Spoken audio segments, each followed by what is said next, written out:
Okay, one of the biggest things having to do with creatives acting, accessing your talent is actually accessing the emotion.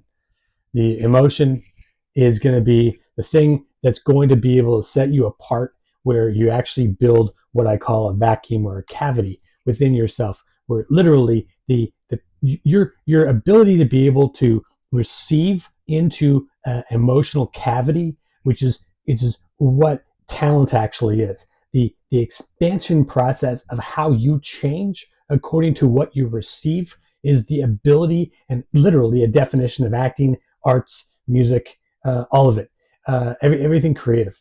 So when we're working with this whole concept of the method acting approach, and we're trying to decipher between all the differences that everyone says about the differences between method acting and Meisner acting and any other acting, every single different acting technique. Look, the truth is this: method acting is 100% absolutely real life experience. When you're dealing with method, you're dealing with your real life.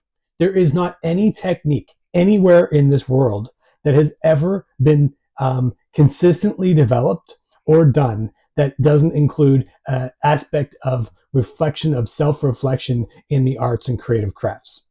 Now, let me repeat this. This is very important because when we understand this, now then we can empower ourselves to understand that when we're working from our own past experiences, and when that is absolutely method, and then when we are working with our imagined experiences or we are working within our imagination, that would not be method. Um, there's other nuances to this, but this is as plain as it gets. The reality is that there's not one actor, there's not one artist, there is not one musician that would not mix these two while they're doing their craft. It's very, very rare that there would be a small portion of the work that would only come from the imagination side.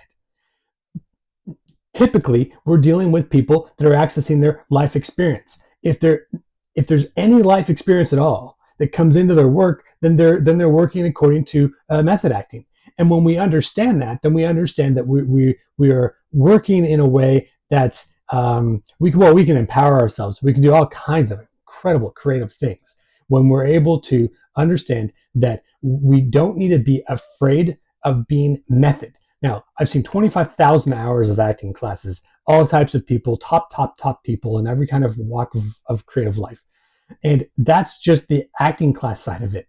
So when we're working with I've seen tons of people being afraid of being method. They don't want to come across as being method. Now, there's method acting, which is how to be able to access your real life experience and put it into creative work.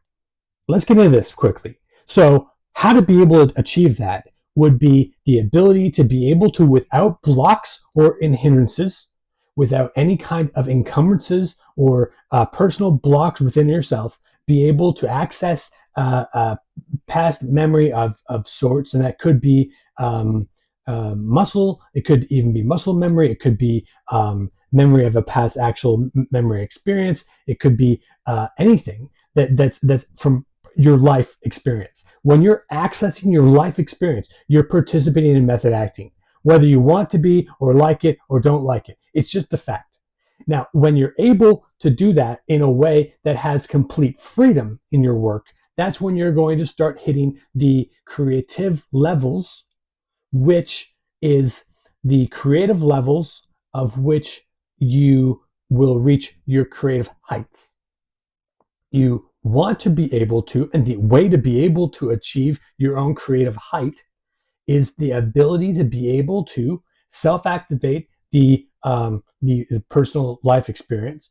And then when you have that self-activated, there's there's no baggage that's on it other than what it is. So you're literally putting yourself over to an unknown experience. You're putting yourself over with the freedom of not having that the real life experience actually affecting you in a way that's dragging you down, unless that's like, let's say if you go into despair. Well, part of activating despair from part of your life will encompass all of those things connected with despair. But the difference is that when you're activating that despair from your real life with method acting, and believe me, all the Meisner's actors do this too. There's every single acting technique. You when you're working with your talent in a way that activates depth, the depth is going to be but you're able to release it into the freedom of the work. So you're able to release your personal life experience into the freedom of not having to have control over the outcome. Now, what this does for you as an artist, actor, musician, dancer, singer, whatever it is, you're going to be able to empower yourself to be able to use that spark of essentially emotion. The emotions and feelings, obviously, emotions are deeper than feelings. When you get something that's going to be more visceral, you're dealing with something that's going to be more emotional. And your ability to experience and receive. Now, you're experiencing something. So you're experiencing something that you receive from the other actor. You are receiving the other actor. You are receiving the environment of the imaginary world, your given circumstance or your imaginary circumstance, whatever you want to call it. The exterior stuff is affecting you in a way. You are receiving it, and then all of a sudden you're having an experience. An ambiance then gets created within you. And the audience can tell that you've been able to release your talent into the circumstance because your ability to be able to receive. So it's not that you don't have any of your own life baggage with you when you're doing your acting. It's the fact that you've been able to work in a way. It's a tiny bit of discipline where you're able to still stay focused on the than something other than yourself. It could be the other actor, it could be the other singer, it could be the other dancer, it could be just the circumstance, and you are receiving that into yourself, and that is the health of the balance. That's the balance. That's where the audience is able to, by simply observing you through the lens of the camera or through a real-time experience on stage. And I should say a real-time experience on camera, because that's, the most idealist way for you to work on camera is in real time, which is incredible because, but you bring over that the ability for you to have the freedom from, even with an activated life experience, you are receiving something additional than what you've already self-activated. The emotion that you've self-activated, or the emotions that you've self-activated, you are still able to receive. So therefore you are not stuck in your acting baggage or your life baggage, but you are definitely affected of how you respond based on, but you are still able to receive. That is the ability to be able to work through those things and know that whatever you've triggered within your method or within your acting technique isn't overpowering you, because you are still able to receive. Now, this is incredibly important, and it's it's important for you because once you're able to understand this, you're able to then catapult your ability of where you can put your actor's faith and your actor's trust in yourself when you're working. So when you put your actor's faith in the ability that you know that you can trust, that as long as you are receiving, you have not gone too deep in your emotion, then you can then achieve method acting or whatever you want to call it. Look, acting's acting. And the thing is if you're working with Meisner, and of course, I love a lot of different techniques, including the Meisner. So just understand, and that is the background of which I've developed from in ways that have been incredibly up to date with many of the different things, and also honoring the fact that there's been a history of variances within even the Meisner technique that has gone back even to the 1950s. So when we're working to be able to achieve this, we are working to live without the ignorances that we have to put up with blocks. We are actually working so that we activate what we're activating, and then we are receiving so we can see how that actually ends up forming. That's the creativity. So don't be afraid of method. When you're afraid of method, you're going to be putting hesitation into your acting. Every single time you put hesitation into your acting, you are not actually expressing your full talent.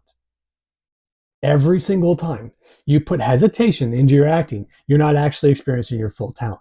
So the question then becomes, how do you be able to achieve that? And I just told you, you've got to be able to work on the ability to the depth of you, be able to activate the talent and the emotion, the activation, but then at the same time, be able to know that you are receiving something that's more than just yourself. And that is the synergistic element of acting. That is the ability to be able to do both method acting and non-method acting.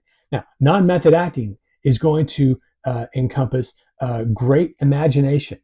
Now, I have for hours on end testing different things in many of the different books that I write, and other techniques to be able to activate emotion. Imagination. Imagination is an incredible tool to be able to develop and will develop your talent. But even when you develop your imagination, or whatever acting technique you're working on, your whole essence is still that you've got to be able to work on being able to receive. So you can't get lost in your imagination. Otherwise, you're going to look like you're on a big, I don't know, I don't know what kind of trip, but some kind of um, of self journey that's not going to actually have a connection to reality. Which what you want to be able to achieve is the ability to spark and stimulate your imagination. Have that imagination actually affect you on a visceral level, which means it actually activates emotion, not a feeling, not a thought, not an idea, not somebody else's feelings, your own feelings and emotion. And when you're able to use your imagination to activate your emotion, you're going to be able to spark a visceral response within yourself. And then the same thing applies. Acting is acting. You've then at that point turned yourself over into receiving an unknown outcome. When you receive an unknown outcome, all of a sudden you're starting to develop your craft and your talent of being able to achieve something that is greater than yourself. So the essence of your talent, your own personal talent, is to work to be able to accurately. You want to be able to accurately get the accurate range of the emotion activated within yourself. That's a skill. That's a talent level. And you also want to be able to be willing enough to be able to release that in order to be able to have a new unknown experience. When you can achieve those two things at once, you're working at, I don't know, I mean, you could probably call it both conscious levels. You know, you've got the consciousness of what you've self-activated, and then you've got the conscious levels of the circumstances that you're in, and then you might even have another scenario like you'd add, which would be potentially a relationship, and the relationship could be its own development of an exercise. Look, I have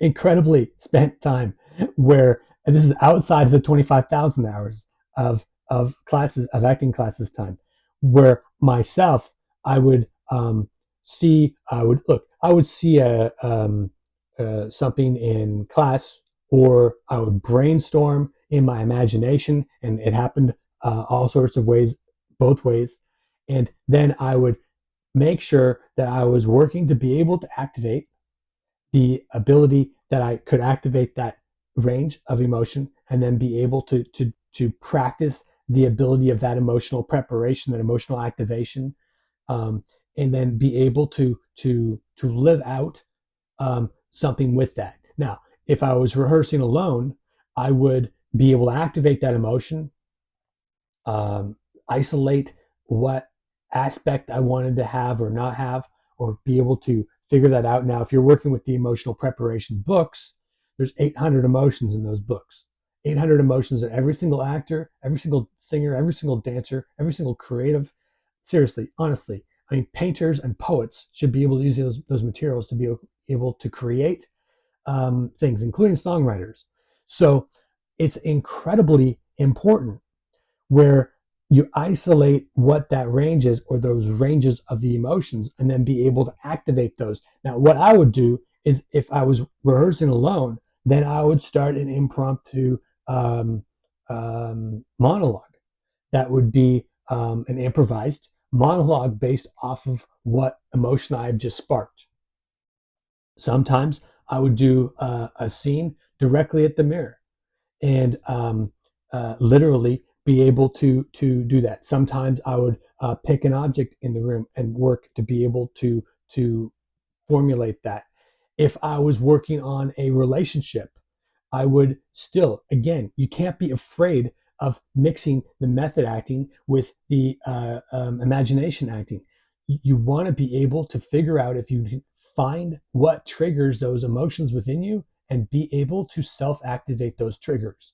Once you're able to self activate those triggers, then you're able to be able to have the experiences of a real time experience in the imaginary acting world or in the given circumstance of the writer, whatever you want to call your acting scenario.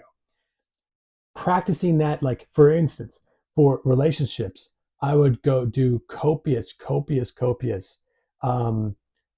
background. I called it background relationship exercise, which I should write down. Um, basically, this is a key because when we're working to be able to, um, hold on one second. Basically, I would do copious exercises. Like, let's say sometimes I would work with an actor that was already an actor. Now, they don't even know I'm working with them, but I'm still developing whatever type of relationship that I'm working with them on. Could be establishing that somebody's a brother or a distant relative or a whatever the scenario. Maybe there's a boss employee relationship. There could be a apprentice relationship.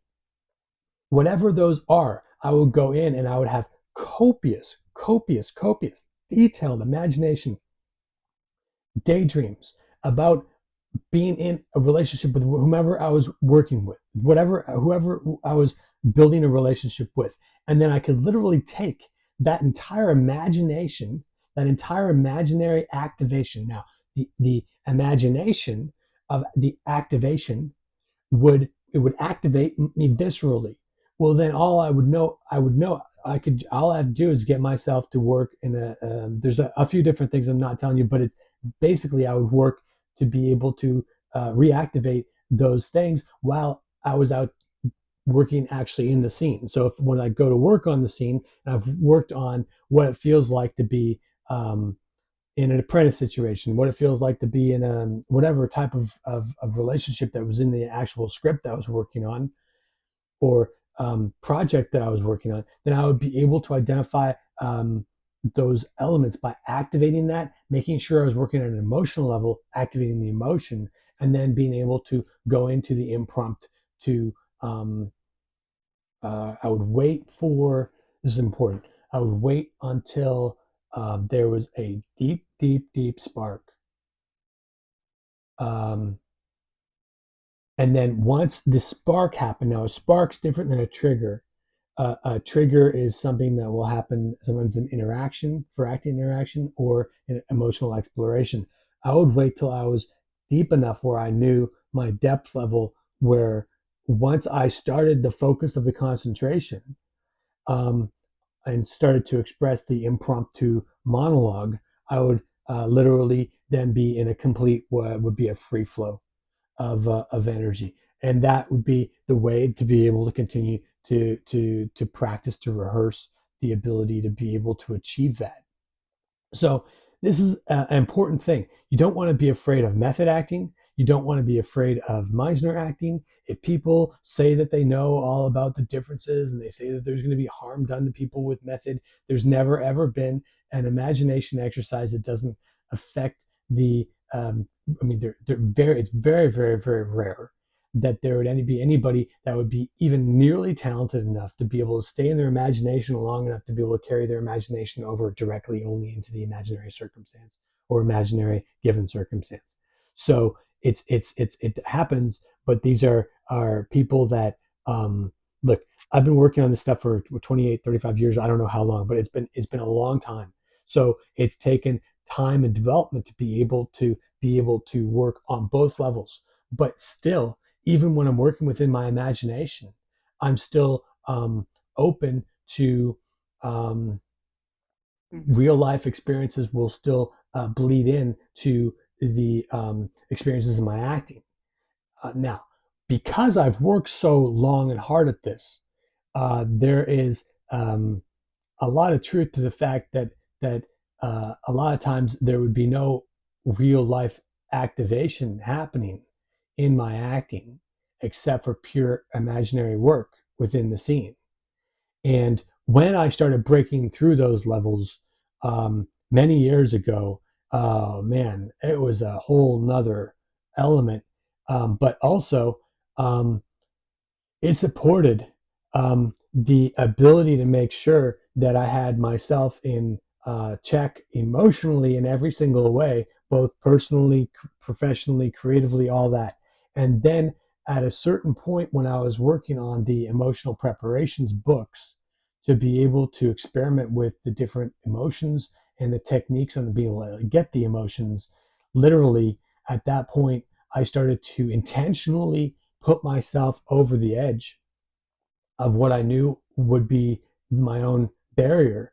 And then I found that by doing that, it started to um, expand my talent even more. But I would never recommend that, because when you do that work, you want to probably do that in a group setting, where a group setting would be the way where you've got a more of um, a, I wouldn't say more support, but I would say a different type of environment where um, there's um, there's going to be more of a synergy that's going to be able to help people stretch themselves in an emotional level in different ways. Now that could be exercises that go to do all kinds of things, which could include rehearsal AA groups when nobody has alcohol issues, or they do, either way.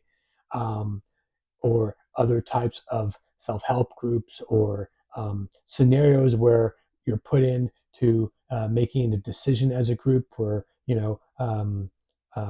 one or two of you have to be selected from everybody and they all have their own circumstances. These are the kinds of group exercises that you could do. Look, when I was trained for acting, I was trained in 2 and 3 hour improvisations, and that was after working for several hours in an acting class. And sometimes the acting classes went on for 6 and 9 hours. So, and that was after, I mean, plus I had my regular, you know, then plus my regular life on top of that. So, you know, that went on for years. And so, don't be afraid to explore this stuff, but understand some of these things are really, really, really vital and valuable for you. Please ask me any questions. I'll put that into the Emotions podcast. Check out emotionalpreparation.com and ask some questions there. And uh, just let's keep going through this, because these are some great questions and good comments about the difference. And you must not be afraid of method acting, because if you are, it's going to hinder your ability to be able to work through your own personal emotional blocks. And that is an incredible statement that I'm making, because it's you have seen this over and over and over. Um, and there's been times when I've experienced bits of it myself, where there's something I didn't know that I was actually putting a block in front of myself, where I would be afraid that, or thinking that I'd done something wrong. No, all of these things are learning processes to work through. And the more you're able to be more versatile, um, one small last tip would be to take the ability of your work and literally move it in a way that is able to, when you feel stuck in one emotion, go into a different emotion to be able to make sure that you have that fluidity. So, that's a director's and acting note that I've said for years. You want to be able to contrast that emotion in order to make sure that you're not stuck in whatever you're going into. If you're working on something that has depth. So, all right, thanks a lot. Thank you.